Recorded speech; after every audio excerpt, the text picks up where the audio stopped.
నమస్తే, welcome to reflection news. నేను శర్మ. మాల్దీవులకు వెళ్ళే భారతీయులు జాగ్రత్త. ప్రేక్షకులారా, కేంద్రం హెచ్చరించింది.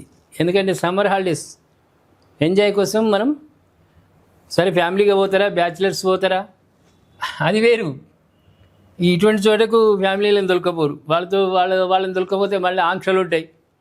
యాడికి పోవద్దు, ఏం చేయొద్దు అని అంటారు. ఇవి ఎక్కువ ఇటువంటి చోట గోవా కానీ ఇటువంటి క్షేత్రాలు ఇవి యూత్కు గొప్ప క్షేత్రాలు.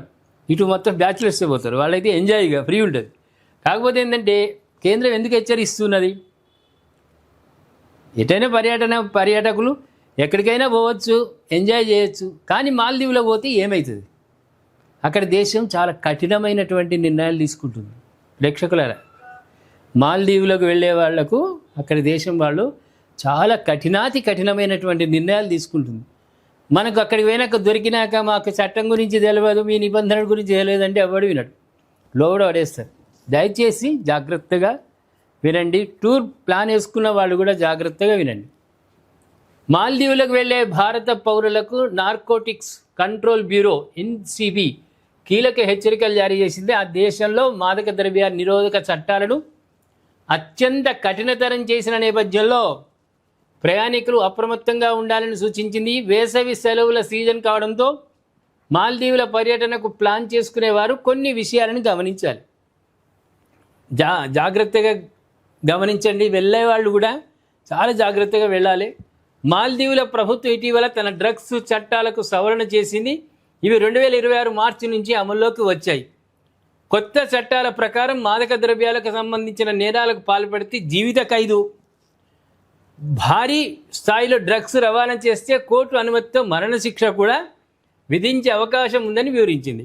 స్వల్ప పరిమాణంలో డ్రగ్స్ దొరికిన కఠిన శిక్షలు తప్పనిసరి అని పేర్కొంది. ఇటీవల కాలంలో కొందరు భారత పౌరులతో సహా పలువురు విదేశీయులు డ్రగ్స్ కేసుల్లో మాల్దీవులో అరెస్ట్ అయిన ఘటనలు చోటు చేసుకుంటున్నాయని ఎన్సీబీ గుర్తు చేసింది. ఈ నేపథ్యంలోనే మాలేలోని భారత హైకమిషన్ కూడా స్థానిక చట్టాలను గౌరవించాలని ఇప్పటికే సూచించింది. ఏ దేశానికి వెళ్ళినా దేశం చట్టాలను గౌరవించాలి కదా, ఉల్లంఘించడానికి వీలు లేదు కదా. ఉల్లంఘన చేసినాం అనుకో జైలు పాలవుడే, దాంట్లో వేరే ఏం లేదు. మన దేశం కూడా అంత దాంట్లో జోక్యం చేసుకునే అవకాశం కూడా ఉండదు. ఈ పరిస్థితుల దృష్ట్యా భారత పౌరులు ఎట్టి పరిస్థితుల్లోనూ ఇతరులు ఇచ్చే ప్యాకెట్లు, లగేజీలు లేదా వస్తువులను వాటిలో ఏముందో ఖచ్చితంగా తెలియకుండా తీసుకోకూడదు. మొత్తానికి తీసుకోపోకుండా అయిపోతుంది కదా. ఎవరి ప్యాకెట్ ఇచ్చినా మాకు అవసరం లేదని దండం పెట్టుకుంటే సపరేక ఏ ప్యాకెట్ మళ్ళీ ఇప్పి చూసుడెందుకు?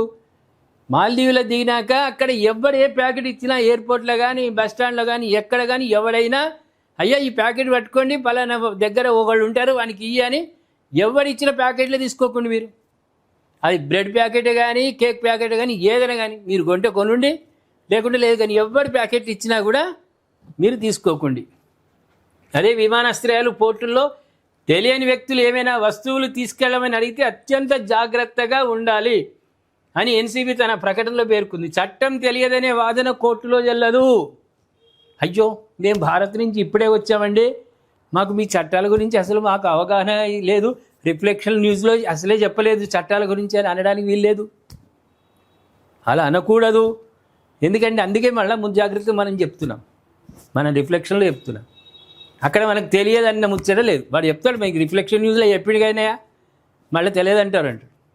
ఏ దేశానికి వెళ్ళాలన్నా ఏ రాష్ట్రానికి పోవాలన్నా చట్టాల గురించి తెలిసి ఉండాలి మనకు. సరే భారతదేశంలో ఉన్న చట్టాలు ఓకే, మరి వేరే దేశాలకు వెళ్ళినప్పుడు చట్టాల మీద మనకు అవగాహన ఉండాలి కదా. చట్టం ఉల్లంఘన చేసినప్పుడు కోర్టులలో మనం కూర్చొని మాకు ఏం తెలియదండి, మేము ఫోన్లే వాడమండి, మేము పేపర్లే చూడమండి అంటే అడగలదు. శిక్షనే ఉంటుంది. కాబట్టి అత్యంత జాగ్రత్తగా ఉండాలి. కోర్టుల్లో అటువంటి వాదనలు చెల్లవు. ప్రయాణికులు తమ లగేజ్ విషయంలో పూర్తి జాగ్రత్త వహించాలి. ఎవరైనా అనుమానాస్పదంగా సంప్రదిస్తే జాతీయ నార్కోటిక్స్ హెల్ప్ లైన్, ప్రేక్షకులారి ఈ నెంబర్ రాసుకోండి దయచేసి, 1933. మరొకసారి చెప్తా, హెల్ప్ లైన్ ఇది, నార్కోటిక్స్ హెల్ప్ లైన్ నెంబర్ 1933కి సమాచారం ఇవ్వండి. ఎక్కడైనా అనుమానాస్పదంగా కనిపిస్తే, లేదంటే వాడు మావాడు మా బంధువు లేకుంటే మిత్రుడు అది ఇది అని వాడు ఇచ్చిన ప్యాకెట్లు మీరు పెట్టుకుంటే అవి దొరికితే డ్రగ్స్ కిందికి వస్తే మాత్రం జైలు పాలే. మళ్ళీ చట్టాల గురించి మాకు తెలియదన్న ముచ్చట అక్కడ చెల్లదు. ఒకటికి 2 సార్లు మా న్యూస్ చూసుకోండి, యూట్యూబ్లో ఉంటుంది కదా, చూసుకొని ఈ నెంబర్ మీరు సేవ్ చేసుకోండి. అక్కడికి పోయినాక అత్యంత జాగ్రత్తగా ఉండండి. ఎటువంటి డ్రగ్స్ కానీ ఏ ప్యాకెట్లు కానీ ఎవరిచ్చినా బతిలాడినా వాడు కాళ్ళు పట్టుకున్నా గదవ పట్టుకున్నా వాడి మాట వినకుండా ఏం తీసుకోపోకండి. వాడు ఏది ఇచ్చినా తీసుకోకండి. అట్లయితేనే ఎంజాయ్ అంటే ఎంజాయ్ లాగా పోయి రావాలి, కానీ విషాదం చోటు చేసుకోవద్దు.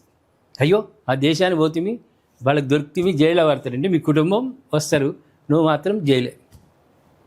కాబట్టి దయచేసి జాగ్రత్తగా ఉండాలని కోరుకుంటూ ఈ కొత్త నిబంధనల గురించి మీరు కామెంట్ రూపంలో తెలియజేయండి. సబ్స్క్రైబ్ చేసుకోండి, షేర్ చేయండి.